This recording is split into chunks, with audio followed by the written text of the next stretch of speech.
Nyt ennen kuin menen tämän päivän saarnaan, niin mä sanon, että tässä on nyt semmoinen, mä oon kirjoittanut tänne, että tämän päivän saarnassa on vaaransa.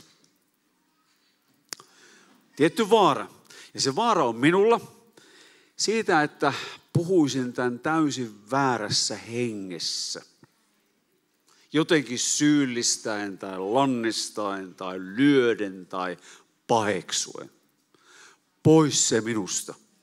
Sitä en halua. Mutta siinä on myös vaaransa kuulla se väärin. Ja tämä nyt liittyy sinuun ennen kaikkea. Ensimmäinen liittyy minuun, toinen sinuun. Kuulla se väärin, kuulla se syyllistävänä tai lannistavana. Jumalan sana kehottaa meitä tarkkaamaan, mitä me kuulemme ja myöskin miten me kuulemme. Joten tänään niin sitä parasta ajatusta sen kuuntelemisen suhteen. Harjoita sinä sitä omalta puolelta, niin mä yritän asettaa sanani ja sanomani varoen ja taas toisaalta niin kuin tarpeeksi terävästi.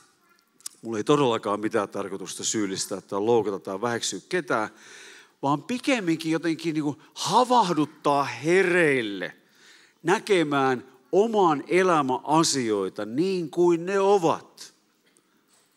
Tilannetta semmoisena kuin se on, jotta siihen voisi halutessaan hakea muutosta.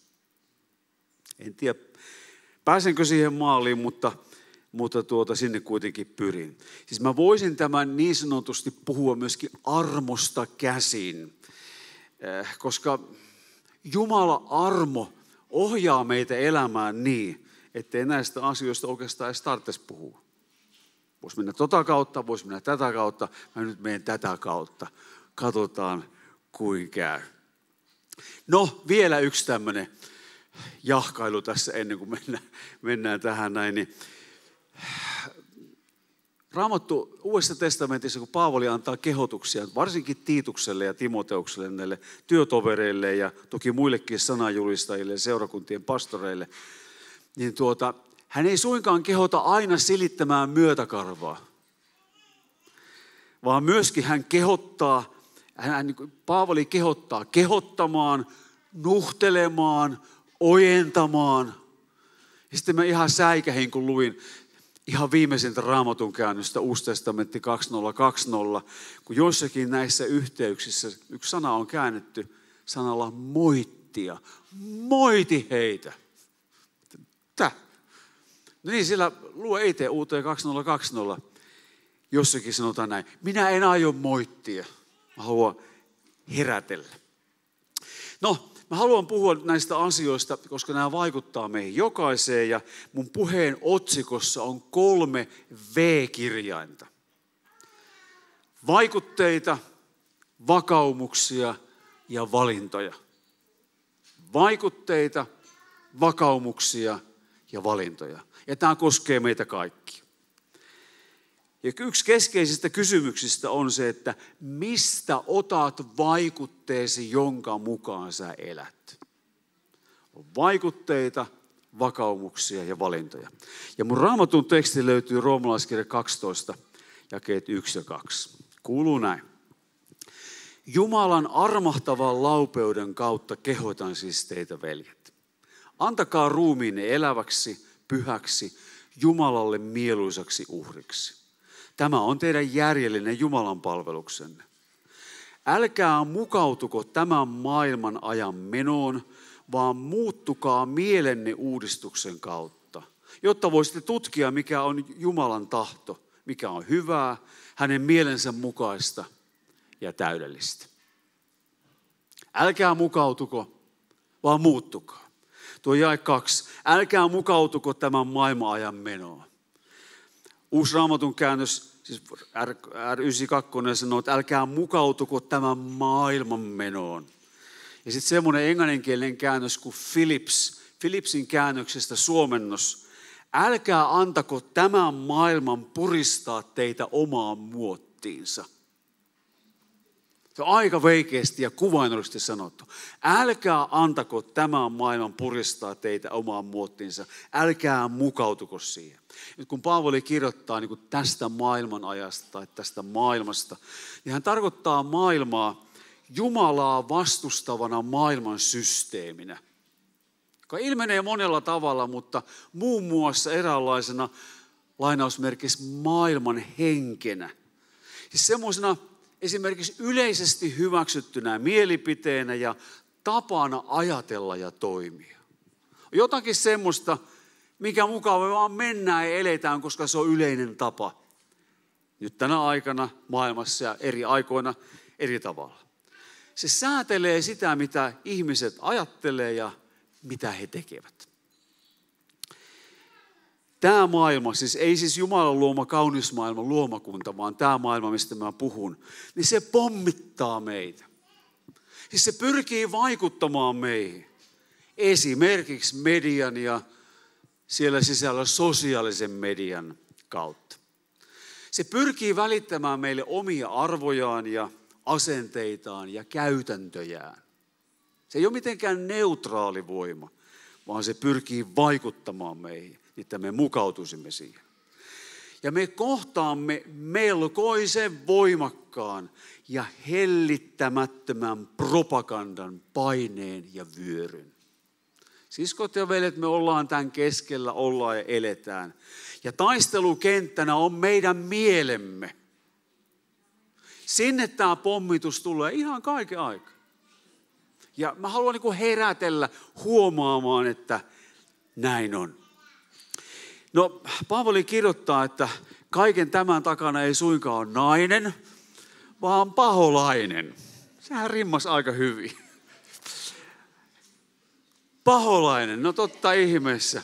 Efesolaiskirjan 2. luku jae 2 kertoo siitä, että näissä rikkomuksissa ja synneissä te ennen vaelsitte tämän maailman menon mukaan, ilmavallan hallitsijan tahdon mukaan. Sen hengen, joka nyt vaikuttaa tottelemattomuuden lapsissa.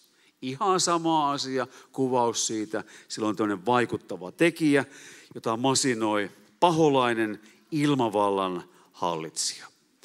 Ja ikävä asia on se, että vaikka Paavali sanoo, että älkää mukautuko, niin siis mehän mukaudumme siihen. Jos me sallimme niiden puristaa meidät omaan muottiinsa, ja se tapahtuu, ellei meillä ole omakohtaisia, vahvoja vakaumuksia, jotka on juurtuneet meihin ja muodostuneet sen kautta, että meidän mielemme on uudistunut Jumalan sanan ja Jumalan hengen kautta. Muussa tapauksessa me mennään sinne. Ja iso osa Jumalan seurakuntaa on mennyt sinne. Ja siskot ja veljet, ei se vaara ole meistäkään mitenkään kaukana. Nyt jos meidän mielemme ei ole uudistunut, eikä meillä ole Jumalan sanan mukaisia vakaumuksia, niin silloin meillä ei ole lujaa pohjaa jalkoimme alla. Ja me toista kuvaa käyttäen niin kuin tempaudutaan tämän maailman virran vietäviksi. Se imu on melkoinen, se paine on kova ja me ei aina edes huomata sitä. Me vaan tehdään niin kuin toisetkin tekee. Mutta kysymys on se, että meitä ei ole siihen kutsuttu. Monen kanssa sellaisia asiaa meitä ei ole kutsuttu. Ja nyt mä tuun siihen kohtaan, joku että missähän tässä vaarallisuus, tuohon voi kaikki sanoa, että aamen, aamen ja aamen. Mutta nyt tullaan siihen kohtaan, kun ruvetaan soveltamaan, missä ruvetaan liikkumaan vähän vaarallisella maaperällä. Niin, että joku saattaa jopa loukkautua, että please, älä tee sitä. Nimittäin tosiasia on se, että jotkut ihmiset tästä syystä, niin kuitenkin omilla valinnoillaan ovat ajaneet itsensä tilanteeseen, jota on vaikeaa muuttaa. Ainakaan nopeasti. Koska siihen muutokseen tarvitaan melko suurta remonttia elämäntavoissa ja elämän järjestelyissä. Sä oot joutunut virran vietäväksi, sä oot tehnyt valintoja, koska sulla ei ole vakaumuksia. Niiden valintojen myötä oot saattanut itsesi tilanteeseen, johon muutos on aika lailla vaikea. Varsinkin semmoinen perusteellisempi muutos, varsinkin jos se yritetään tehdä nopeasti. Ja tämä on ouch. Ja jos tämä jotenkin niin kuin sulle kolahtelee perille, niin hei, mä haluan auttaa sua. Mä haluan auttaa sua näkemään, missä on, jotta voidaan löytää apua, että sieltä pääsee pois. Matteus 15, jakeet 3 ja 6, tässä asiayhteydessä Jeesus puhuu oman aikansa tosi uskoville, eli fariseuksille ja lainopettajille, varsin vahvoja ja haastavia sanoja, kun ne siellä rupesi nurisemaan, että miksi opetuslapset rikkoo vanhinten perinnäissääntöä, kun ei pese käsiään, kun rupeaa syömään. Meillähän se sanottu, kun äitikin jo opetti käsiä pesemään, mutta se on toinen asia. Mutta Jeesus sanoi heille, miksi te itse rikotte Jumalan käskyn perinnäissääntönne tähden? Haloo! Näette te, mistä te olette vaikutteenne? Perinnäissäännöistä. Ja kun te sen teette, te rikotte Jumalan käskyn. Jae 6. Näin te olette tehneet Jumalan sanan tyhjäksi perinnäissääntönne tähden. Tehdä tyhjäksi, tehdä voimattomaksi, tehdä tehottomaksi. Nyt mä en puhu niinkään perinnäissäännöstä, siinä poikkean tästä tekstistä, vaan enemmänkin vaikutteista, valinnoista, jotka jotkut on tehneet. Ja sen kautta tehneet vaikeaksi tai mahdottomaksi elää Jumalan suunnitelman mukaan. Silloin rikotaan Jumalan käskyjä vastaan ja tehdään tyhjäksi ja tehottomaksi Jumalan sana. Se maailman henki on ajanut aika hankalaan tilanteeseen, jossa sä oot, jos se on vaikea päästä pois. Mutta ei mahdotonta, koska Jumala on ja elää, hän on kuningas ja hän hallitsee. Ja hänellä on keinoja, hänellä on voimia, hänellä on rakkautta, hänellä on tahtoa. Ja mä nostan 3 semmoista elämäaluetta, jossa me voidaan nähdä tämä vaikutus. Näitä voisi olla paljon enemmänkin. Ehkä sä valitsisit jonkun muun elämäalueen, mutta nämä 3 nyt mulle tuli mieleen ja kaikki ne alkaa A-kirjaimella. Nämä vaikutteet ja vakaumukset ja valinnat on V-tä, mutta tässä on sitten 3 A:ta. Ajankäyttö, aktiivisuus ja antaminen. Joskus näitä pitää pikkusen sorvata, mutta se on meidän saarnaajien lupa. Siltä, että ne menee johonkin tämmöiseen muotoon, mutta tämä oli aika helppo. Ajankäyttö, aktiivisuus ja antaminen. Ja kun mä puhun ajankäytöstä, niin hei, nyt mä puhun ennen kaikkea suhteessa pyhäpäivän tai sapatin viettämiseen. Äläkä kuule sitä pelkästään, että silloin on oltava kirkossa. Paljon syvemmästä asiasta on kyse. Ajankäytöstä erityisesti pyhäpäivän ja sapatin viettämisessä. Luukas 4 ja 16 kertoo Jeesuksesta, että miten hän tuli Nasaretiin, jossa hän oli kasvanut, ja meni sapatin päivänä tapansa mukaan synagogaan. Ja hyvä kysymys on, että miksi Jeesus meni sapattina omaan kotikaupunkinsa pieneen synagogaan? Jos olet käynyt Israelissa, olet käynyt Kapernaumissa tai Nasaretissa, niin siellä on tämä synagogan raunio. Niin se ei todellakaan iso pytinki, sun piteen puolet tästä. Jumala kaikkivaltias. Hän olisi voinut ajatella, että jos mä jossakin käyn kirkossa, niin mä menen ainakin Jerusalemin temppeliin. Vähintään, sinnehän mä kuulunkin. Mutta ei. Oman kotikaupunkinsa synagogaa. Miksi? Tapansa mukaan. Hän oli siellä ollut usein, toistuvasti, lauantaisin. Se oli Jeesukselle iso prioriteetti. No se itsessään jo puhuu paljon, mutta mä luen pyhäpäivän tai sapatin vietosta pari Raamatun kohtaa ja totta kai nämä löytyy Vanhan testamentin puolella, Uuden testamentin puolella sitä ei juurikaan puhuta, paitsi se, että sapatti on tehty ihmistä varten eikä ihminen sapattia varten ja Jeesus on sapatin Herra. Mutta täällä on sitä periaatteesta. 2. Mooseksen kirja 20 ja siellä jakeesta 8. Muista pyhittää lepopäivä, siis osana 10 käskyä. 6. päivänä teet työtä ja hoida kaikkia tehtäviäsi, mutta 7. päivä on Herran, sinun Jumalasi sapatti. Älä tee silloin mitään työtä. Älä sinä, älköön poikasi tai tyttäresi, palvelijasi tai palvelijattaresi tai juhtasi, älköön alueellasi asuva muukalainen. Sillä 6. päivänä Herra teki taivaan ja maan ja meren ja kaikki mitä niissä on, mutta 7. päivänä hän lepäsi. Sen tähden Herra siunasi sapatin päivän ja pyhitti sen. Ja sitten kun nämä käskyt toisen kerran uudelle sukupolvelle tuodaan esille, tai ei edes kerrata, vaan kerrotaan. 5 Mooses 5. Tässä ollaan valmistautumassa Kanaanin maahan menemiseen, niin täällä on pikkuinen ero tässä syytä, miksi sapatti on. Kuuntele tarkkaan. 5 Mooses 5 jakeesta 12. Pidä huoli siitä, että pyhität lepopäivän niin kuin Herra sinun Jumalasi on sua käskenyt. 6. päivänä teet työsi ja toimita kaikki askareesi, mutta 7. päivä on Herran sinun Jumalasi sapatti. Älä tee silloin mitään työtä, älä sinä, älköön poikasi tai tyttäresi, palvelijasi tai palvelijattaresi, härkäsi, aasisi tai juhtasi, älköön alueellesi asuva muukalainen, että palvelijasi ja palvelijattaresi saisivat levätä niin kuin sinäkin. Muista, että olit itse orjana Egyptin maassa. Ja että Herra sinun Jumalasi vei sinut sieltä pois väkevällä kädellä ja ojennetulla käsivarrella. Sen tähden Herra sinun Jumalasi käski sinun viettää sapatin päivän. Mä en mene nyt mitenkään siis edes syvälle tai pintaankaan siitä, mitä sapatti on sen periaatteesta ja sen sisällöstä.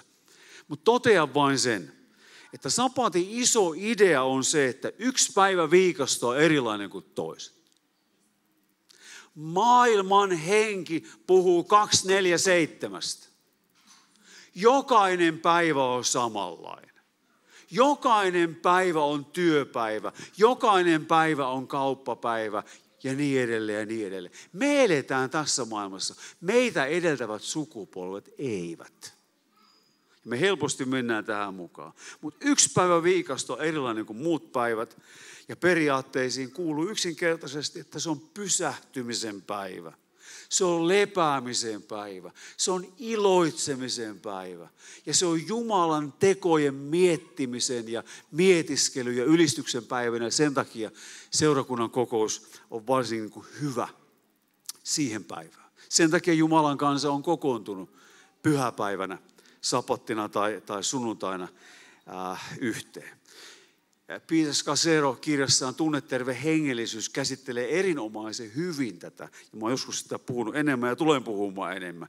Mutta nämä on ne isot periaatteet. Mutta nyt, jos meillä ei ole ymmärrystä tai vakaumusta Jumalalle pyhitetyn päivän viettämisestä, niin ei meillä myös silloin ole myöskään sen mukaisia käytäntöjä. Ja me sallitaan, että monet asiat tulee ja täyttää tämän ajan. Se on meille 1 viikonlopun vapaapäivistä. Ja me sallitaan se. Me valitsemme sen. Me käytetään aikamme muulla tavoin kuin millä Jumala on sen suunnitellut. Ja meillähän tämä muunlaisia tapoja on. Kerta kaikki. Ja ne on kaikki hyviä. Siksi tämä on hirveän vaarallista yhtäältä puhua. Monelle nämä on siunauksia. Mutta mieti, millä kohtaa ne sun elämässä on. Meillä on monenlaisia harrastuksia. On mökkihommia, on piha- ja puutarhahoitoa. Näinä aikoina marjastusta ja sienestystä. Ja no sitten joillekin se on päivä, jolloin erityisesti vieraat tulee tai käydään vierailemassa jonkun luona. Ja kaikki hyviä asioita. Mut se homma siellä on se, että miten se soveltuu tähän, siihen mitä Jumala on sille päivälle ajatellut meidän parhaaksemme. Jos meillä ei ole sitä vakaumusta ja ymmärrystä, niin se johtaa usein siihen, että meillä on vaan liian paljon tekemistä. Ei vaan niin paljon tekemistä, vaan liian paljon tekemistä. Niin, että pyhä päivä, siitä on tullut viikonlopun vapaa, joka täytetään muilla asioilla kuin sillä, mitä Jumala on meidän parhaaksi suunnitellut. En tiedä, ymmärrätkö sä tätä dilemmaa? Mä itse herännyt tällä kohtaa. Ja tämä on muuten semmoinen juttu, että kun tämä ei ole pelkästään niin kuin yksilöasia, vaan siis sapattihan Israelin kansalle oli yhteisöllinen asia. Mitäs jos, ihan on ajatuksena, ei me kuitenkaan niin tehdä, mutta mitäs jos tehtäisiin? Mitäs jos seurakunta järjestäisi sillä tavalla, että sillä on siis kertakaikkisesti tilaa ihmisille henkästä ja huokasta? Ei tapahdu yhtään mitään yhtenä päivänä viikossa. Järjestettäisiin elämämme niin. Olisimmeko paljon terveempiä? Olisimmeko enemmän tai vähemmän väsyneempiä, enemmän niin kuin voimissamme? Mä luulen, että kyllä. Mutta tämä on semmoinen pitemmän juoksun päässä. Mutta tässä vaiheessa se on sulle herätys siitä, että jos sun ajankäytössä yksi päivä ei ole yhtään sen kummallisempi kuin toinen, sä et ymmärrä yhtään mitään sapatista tai pyhäpäivästä, et pyhitä lepopäivää, niin luuletko sä, että sillä ei olisi vaikutusta sinun itseesi ja sun hyvinvointiisi? Ja mä en nyt puhu huomaa mistä taivaaseen pääsemisestä tai anteeksi antamattomasta synnistä. Tämä ei ole ollenkaan sillä janalla. Kyse on siitä, että miten tämä Jumalan suunnitelma toteutuu. Teemmekö me sen tehottomaksi omien valintojemme myötä? No sitten se toinen A on aktiivisuus, joka puhuu siitä, että miten sä elät elämääsi. Ja kun eletään tämmöisessä maailmanajassa kuin nyt, niin meillä on aivan valtava suuri vapaus valita, millä tavalla me eletään. On paljon mahdollisuuksia osallistua tai olla osallistumatta, ties vaikka mihin. Mihin sä osallistut? Mihin sä niin sen sun elämäsi parhaan asian panostat? Samaan sarjaan kuuluu toteaminen siitä, että Jumala on antanut meille kaikille kykyjä ja lahjoja ja karttuvaa kokemusta ja osaamista. Se on tätä ihmisen elämää. Hän on antanut meille armoituksia ja armolahjoja. Me tarvitaan työssä, opiskelussa, ammattiosaamista, siinä lahjoja ja kykyjä.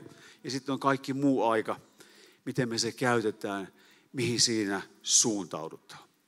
Ja on mahdollisuus olla aktiivinen niin moneen suuntaan. Ja taas hyviä asioita. Valtava määrä harrasteita, voi toimia järjestöissä, voi olla yhteiskunnallisissa asioissa aktiivinen, voi olla politiikassa aktiivinen ja niin edelleen. Ja se kysymys on nyt kaiken tämän keskellä, että millä sijalla seurakunta ja seurakunnassa palveleminen sun elämässä on. Ehkä mun pitäisi puhua niille, jotka ei täällä ole. Joten tietysti mielessä, että ei puhuta mulle. Mutta ehkä tämä on hyvä niin kuin muistaa kuitenkin. Kaiken tämän mahdollisen aktiivisuuden keskellä, mikä sija seurakunnalla ja seurakunnassa palvelemisella on sun elämässä? Toki se vaihtelee elämäntilanteen, jaksamiseen, iän ja niin muuta, mutta kuitenkin. Ja nyt on mahdollista, että työn ja opiskelun lisäksi sä valitset olla aktiivinen niin moneen aikaa ja energiaa vievään eri asiaa ja sitoutua niihin.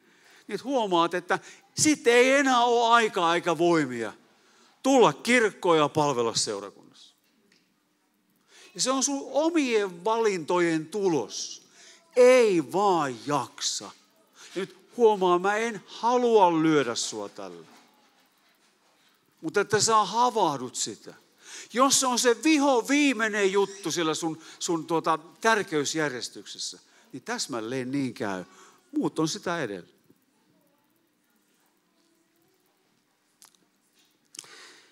Elämä voi ylipäätänsäkin niin kokonaisuudessaan tulla liian täyteen eri aktiviteeteista, joihin on valinnut lähteä mukaan. Sitten ei enää jaksa niin kuin mitään muuta. Voi meitä! Siis me eletään upeata aikaa tämmöisessä maailmassa ja tämmöisessä maassa ja niin edelleen. Ja sitten tämä niin kuin saattaa kääntyä meitä itseemme vastaan, jos meillä ei ole vakaumuksia. Jos me tehdään vääristä vaikutteista vääränlaisia valintoja. Periaate, tähän liittyen siihen, että Jumala on antanut meille kykyjä ja lahjoja ja armotuksia, armolahjoja, jotta me käyttäisimme niitä toisten palvelemiseen, erityisesti ja ensisijassa seurakunnassa. Ja sitten toki muuallakin me tuodaan näin Jumalan valtakuntaa sinne, missä ikinä olemmekin. Meitä on kutsuttu palvelemaan sillä, mitä me ollaan saatu. Ja se ensimmäinen piiri on varmasti oma perhe. Ja sitten tulee seurakunta. Se ulottuu työhön ja kaikkeen muualle. Se, mitä sulle on annettu, että se on antanut se ikään kuin takaisin Jumalalle hänen käyttöönsä. Mutta jos sä oot tilanteessa, että kaikki aika ja energia menee jossakin muualle, niin siitä ei kuule jää seurakuntaa yhtään mitään. Hyvä, kun jaksat tulla ja hienoa, että ainakin sä oot jaksanut tulla tänne tänään. On tässä Raamatun kohtia, mutta enpä niitä nyt luennaan tuttuja. Millä aktiviteeteilla sä täytät elämäsi? Siis kaikessa ei voi olla mukana. Ei tarvitse tulla näinkään vanhaksi, kun sen tiedät. Ja millaiseen tärkeysjärjestykseen sä laitat sun elämässä aktiviteetit? Nimittäin siihen, mikä sulle on tärkeää, sulla on aina aikaa ja siihen sä annat voimasi. Se vaan menee näin. Sä voit sanoa, että tämä on mulle tärkeä, mutta jos sinä et anna aikaasi ja voimaasi, ei se ole sulle tärkeää. Mutta se, mikä on tärkeä, siihen sä löydät aikaa, siihen sä annat voimasi ja siihen sä panostat. Aktiivisuus ja tämmöiset aktiviteetit on se toinen A. Ja kolmas on sitten antaminen. Ja tässä taas vähän palataan siihen, mitä viime sunnuntaina puhuttiin, mutta toisenlaista näkökulmasta. Nyt Jumala haluaa ja hän on kutsunut jokaisen kristityn olemaan antaja. Siis itse kukin varojemme mukaan. Varojemme mukaan, ei yli varojemme mukaan. Ja hän vielä haluaa, että me oltaisiin iloisia antajia. Se on Jumalan hyvä suunnitelma, Raamatun mukaan. Ja nyt se, mitä tässä seuraavaksi sanon, niin se ei varmasti koske kaikkia. Ei varmasti, mutta joitakin varmaan koskee. Ja mä toivon, että sä et kuule tätä moitteena tai lyömisenä, vaan niin kuin tosiasioiden toteamisena. Jotkut on nimittäin omien valintojensa kautta ja niiden tähden saattaneet elämänsä tiukkaan taloustilanteessa.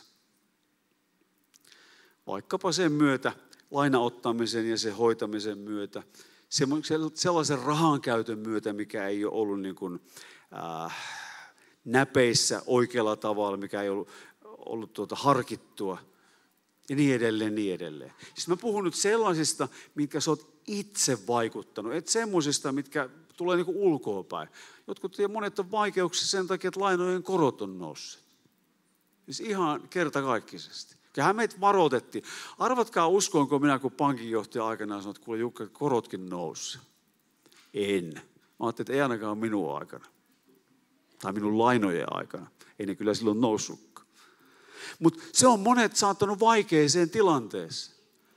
Hallitsemattomasti myös on otettu vaan niin paljon sen tilanteen mukaan ja niin edelleen, niin edelleen. Totean sen, en syyllistä. Seuraus on se, että elämä on niin tiukkaa, että ei ole mahdollista antaa säännöllisesti.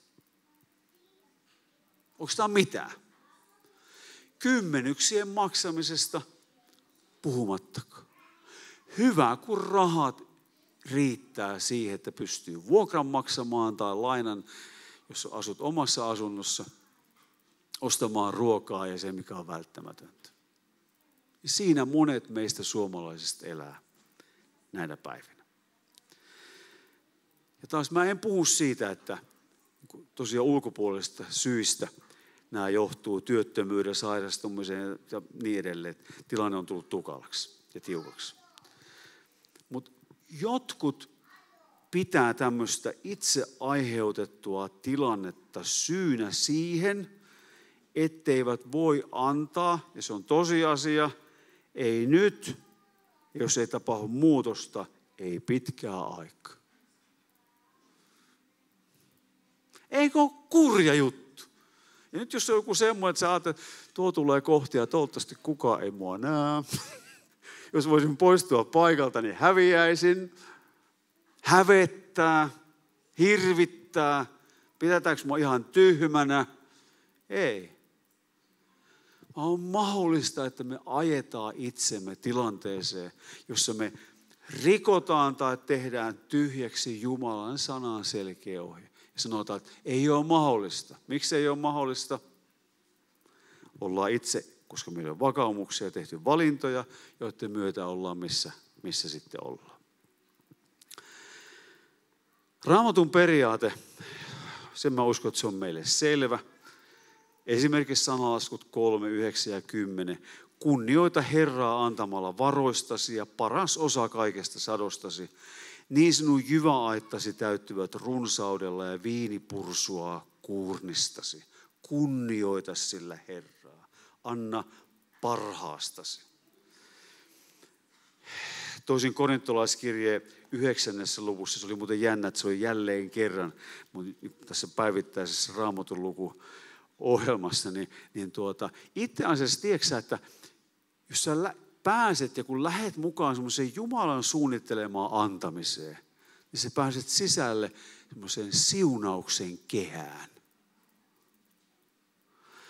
Markku Koivistolta joskus kysyttiin, se taisi olla se edellinen lama Suomessa, että miten ihmisiä voidaan auttaa sitä lamasta ylös. Markku Koivisto sanoi, että opettakaa heitä antamaan.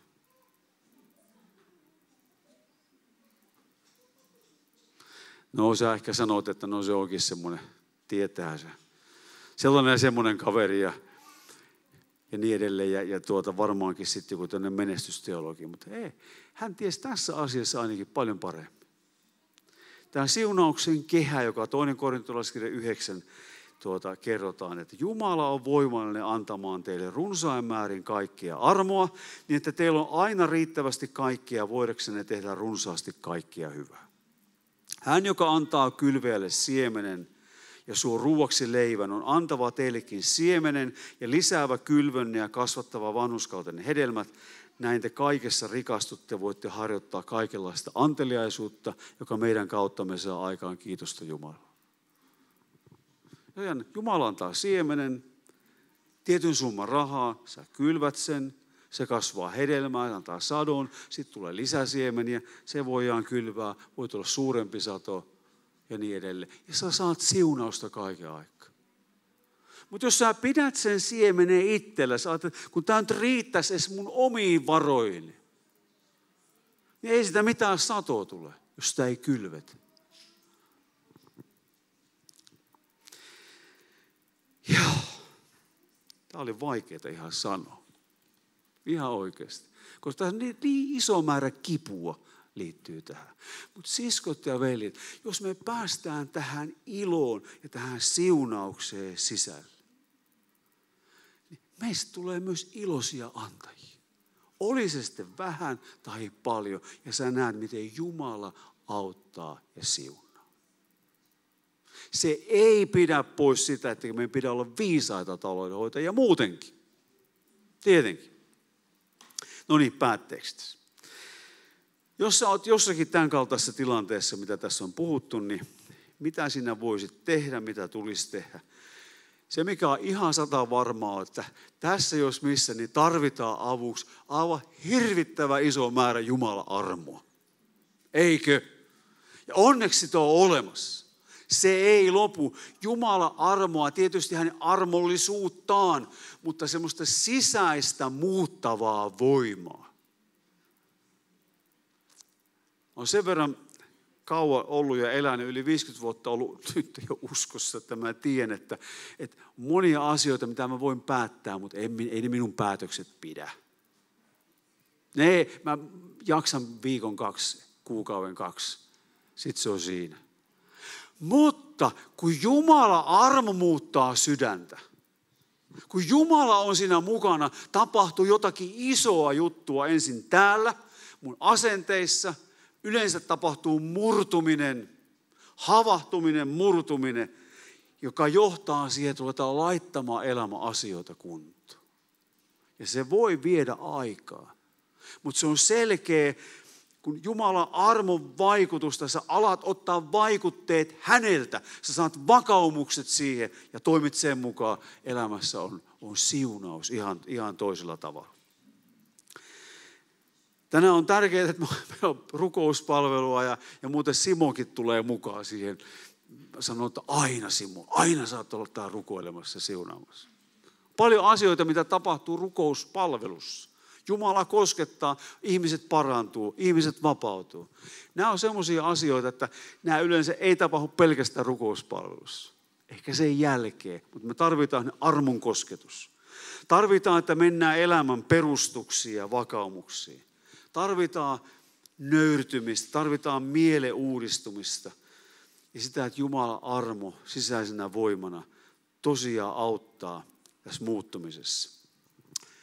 Ymmärretään, että kaikki mitä me ollaan, kaikki mitä meillä on, meidän lahjat ja kyvyt ja niin edelleen, niin on Jumalan omaisuutta. Jumala on antanut ne meille lahjana ja hän on kutsuu meitä olemaan hyvinä taloudenhoitajina. Hyvinä taloudenhoitajina käytetään niitä Jumalan kunniaksi, aikaamme ja toimintaamme, aktiviteettiamme ja myös antamistamme. Niinpä tänään, niin tämä on ehkä mullekin pikkusen poikkeuksellinen saada. Tämä on mun sisimmässä vaan elänyt pitempään. Mä haluaisin nähdä sen, että sä pääset voitolle sun omassa elämässä. Ei kukaan ole niin semmoisen sorron alla tai semmoisen, että mä en pysty. Vaan että Jeesus saa sut vapauttaa. Jeesus saa sua auttaa.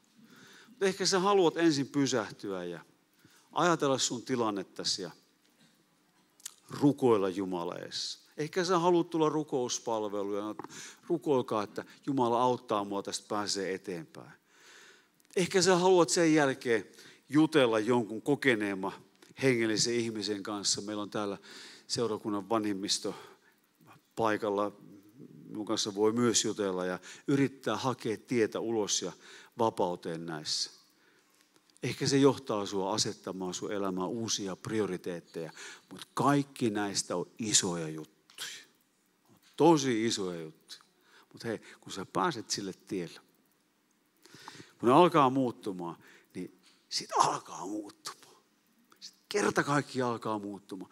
Mieli uudistuu, Jumala saa sulle puhua ilmasta sydämessä. Sä ymmärrät, mikä on Jumalan hyvä tahto. Muuten sä et voit sitä tehdä. Sun mieli uudistuu, sä voit ymmärtää Jumalan tahdon. Ihan ensimmäisiä on se, että annat itsesi hänelle pyhäksi, eläväksi uhriksi hänen käyttöönsä. Mitä se kaikille merkitsee, niin se on varmaan vähän eri juttuja. Kiitos Isä siitä, että sulla on hyvä suunnitelma meidän elämään nähden. Herra, me halutaan ottaa vaikutteemme ennen kaikkea sinulta. Herra, sä tiedät, että varsinkin tässä ajassa, niin taistelukenttänä on tämä meidän mielemme. Me ollaan monien vaikutteiden alaisia, mutta Herra, me halutaan ennen kaikkea, että meidän lähteet on sinussa. Herra, varjele meidän mieltämme ja ajatuksiamme. Auta meitä tekemään sellaisia toimenpiteitä, joissa me ollaan sinun puolella tässä. Herra, auta niin, että sisimpään kasvaa semmoisia vakaumuksia, semmoista vahvaa läpielettyä ja sinun perustuvaa uskoa, sun sanasi mukaista toimintaa. Herra, pidä meidät vapaina kaikesta lakihenkisyydestä, kaikesta ihmisyrittämisestä. Herra, olkoon sun armosi se voima, joka meidän sisimmässä ohjaa siihen sun mielenmukaiseen elämään. Herra, auta meitä tekemään sellaisia valintoja, jotka on sinua kunnioittavia ja sun suunnitelman mukaisia. Anna meille siihen ymmärrystä. Anna anteeksi ne monet valinnat, missä me on tehty väärin ja valittu väärin ja ollaan ties missä suossa sen takia. Herra, auta meitä sieltä ylös. Älä jätä meitä vaikeeseen tilanteeseen. Auta meidät sieltä ylös. Herra, sä teet tien sinne, missä ei ole tietä. Kiitos siitä, että sulle on mahdollista monenlaiset ihmeet meidän auttamisesta tänä päivänä. Herra, rukoile sitä, että sä sen sun varjelevan ja vahvan käsivartesi ojennat meitä kohti. Me saadaan siihen tarttua ja Herra, sinä nostat ja asetat meidät kalliolle, lujalle maaperälle. Kiitos Herra, että saadaan opetella elämää sun kunniaksi, sun voimassa, sun tavalla. Herra, opeta meitä elämään oikein isosti sun suunnitelman mukaan. Tätä me rukoillaan Jeesuksen nimessä. Amen. Amen.